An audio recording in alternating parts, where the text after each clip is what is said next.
ये है वास्तुशास्त्र की क्लास नंबर 4। नाउ आज ही क्लास में हम पढ़ेंगे कि अगर घर में किसी स्थान पर सन है, सूर्य है, और उस स्थान पर किसी और ग्रह का भी इम्पैक्ट पड़ रहा है, यानी कोई और प्लेनेट भी उस स्थान पर है, तो कंबाइंड इम्पैक्ट क्या होगा घर के सदस्यों के ऊपर, वो हम आज की क्लास में पढ़ेंगे। नाउ देखो, जब जो मेन डोर के राइट हैंड में खिड़की होती है वो सूर्य की विंडो होती है। लेकिन कब? जब हम घर के अंदर से खड़े होकर मेन डोर को देखेंगे तो राइट हैंड में जो खिड़की पड़ेगी वो सूर्य की होगी। यानी घर के बाहर रोड से देखेंगे मेन डोर को तो लेफ्ट हैंड में जो खिड़की पड़ेगी वो सूर्य की होगी। नाउ ये जो सूर्य की विंडो होती है कौन सी, जो घर के अंदर से जब हम देखेंगे मेन डोर को तो राइट हैंड में जो पड़ती है वो सूर्य की विंडो है। इसको मैं अब सूर्य की विंडो बोलूँगा, आप समझ जाना हम उस विंडो की बात कर रहे हैं जो मेन डोर से राइट हैंड में है। घर के अंदर से जब हम देखेंगे तो वो विंडो मेन डोर के राइट हैंड में पड़ती है, वो सूर्य की विंडो है। अब सूर्य और चंद्रमा का हमने इम्पैक्ट देखना है। तो अब देखो, जो सूर्य की विंडो है उसके बाहर कोई भूमिगत पानी का स्रोत है, कोई अंडरग्राउंड वाटर रिसोर्स है, जैसे कि कोई कुआं बना हुआ है, कोई तालाब है, या कोई भी वाटर रिसोर्स है,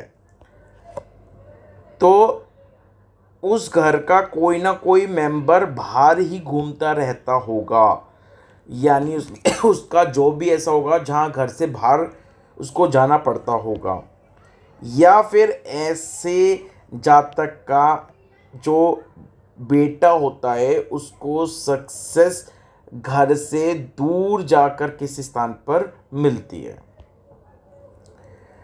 अब ये जो सूर्य की विंडो है, अगर ये किचन की विंडो है तो ऐसे घर की जो माँ होती है वो बहुत जिद्दी होती है और घर के परिवार के सदस्यों को परेशान ही रखती है। तो ये था सूर्य और चंद्रमा।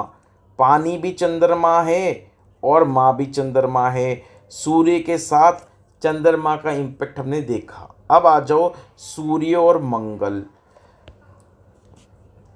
घर में जहाँ भी अग्नि का यूज़ होता है वो मंगल की जगह होती है। ये बात यहाँ लिखी भी है नोट में। अब देखो, जो सूर्य की विंडो है अगर उसके पास कोई स्टोव गैस चूल्हा रखा है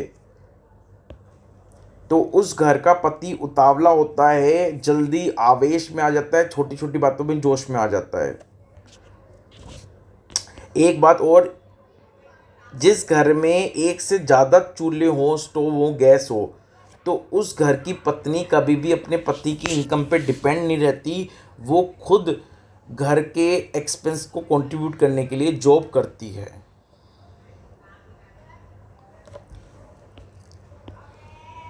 नेक्स्ट है सूर्य और बुध। बुध क्या है? जो घर का ड्राइंग रूम है जहाँ पे आप मेहमान बैठते हैं, आपके कोई आता है तो उसको बिठाते हो, वो बुध है। तो सूर्य और बुध को देखो अब। तो ये जो सूर्य की विंडो है, अगर ये ड्राइंग रूम की विंडो है तो फिर ऐसे घर का एक बेटा बहुत होनहार होता है, एजुकेटेड होता है, योग्य होता है, अच्छी पोस्ट पे होता है और घर के सभी मेंबर उसको पसंद करते हैं। सूर्य और गुरु। अब जो पूजा घर होता है वो गुरु का स्थान होता है। अब अगर सूर्य की खिड़की के साथ पूजा घर है मान लो, यानी ये विंडो पूजा घर की ही है, तो उस घर का जो मुख्य होता है वो या घर का कोई ना कोई मेंबर बहुत सात्विक विचारों वाला होगा, उसके चेहरे पर तेज होगा, समाज में नाम और इज्जत होगी।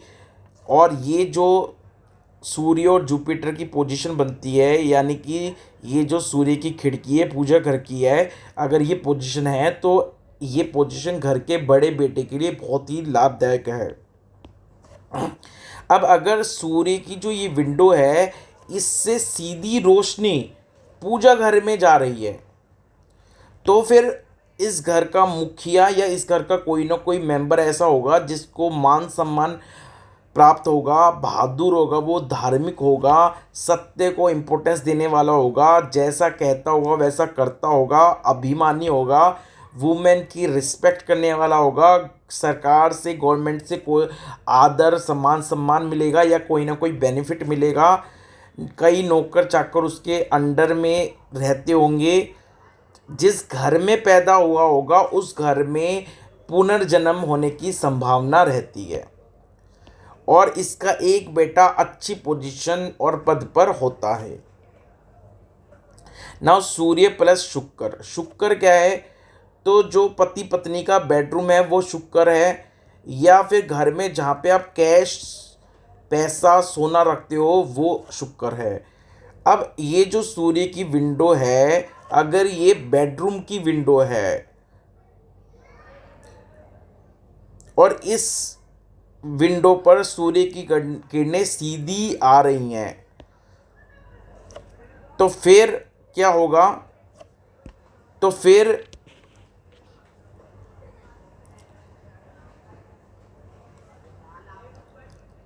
जो इस घर की मालकिन है उसको डिलीवरी होने में कठिनाई का सामना करना पड़ेगा, यानी she will face difficulties and complication at the time of delivery. यदि इस कमरे में पैसा या गहना रखते हैं या कोई जो कागज होते हैं प्रॉपर्टी के वो रखे हैं और ये स्थान पति पत्नी का बेडरूम हो, यानी या तो यहाँ पे पैसा गहना कागज रखे हो या बेडरूम हो, इनमें से कोई भी बात हो जहाँ पे पति पत्नी का बेडरूम हो, तो फिर इस घर का पति और उसका बेटा तो काफ़ी भाग्यशाली होता है, बट इस घर में पुत्र संतान कम होने की संभावना रहती है। यानी जैसे 3 बच्चे हुए तो 2 लड़कियां होंगी और 1 लड़का, इस तरह की पॉसिबिलिटी ज़्यादा रहती है।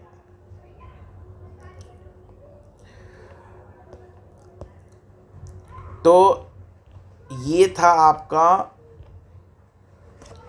आपका वास्तु का लेक्चर नंबर 4।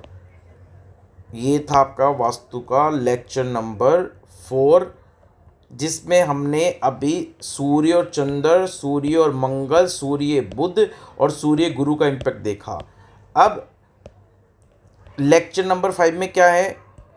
जो इससे अगला लेक्चर होगा उसमें सूर्य के साथ शनि का इम्पैक्ट, सूर्य के साथ राहु का इम्पैक्ट और सूर्य के साथ केतु का इम्पैक्ट, ये हम नेक्स्ट क्लास में लेक्चर नंबर 5 में कवर करेंगे। तो आप सीक्वेंस में अगर वास्तु के लेक्चर देख रहे हो तो वास्तु पे पकड़ हो जाएगी, इसलिए सीक्वेंस में लेक्चर देखिए और हर लेक्चर को प्रॉपर नोट करिए अपनी नोटबुक में, ताकि वो आपके रिवीजन में काम आएगी और जब आप उसको नोट्स को पढ़ोगे तो वो चीज़ें आपके दिमाग में बैठ जाएंगी और आपको वास्तु के ऊपर बहुत अच्छी पकड़ हो जाएगी और इससे आप दूसरों की भी हेल्प कर सकते हो। जो वास्तु की कंसल्टेंसी देके आप दूसरों को गाइड कर सकते हो, मदद कर सकते हो और वास्तु से एक ये अपना प्रोफेशन बना सकते हो वास्तु को, और इससे इनकम जनरेट कर सकते हो, लोगों का भला कर सकते हो। तो इसलिए जिसको वास्तु पे पकड़ करनी है वो सीक्वेंस में लेक्चर देखिए और नोट बनाते चलिए। तो थैंक यू सो मच।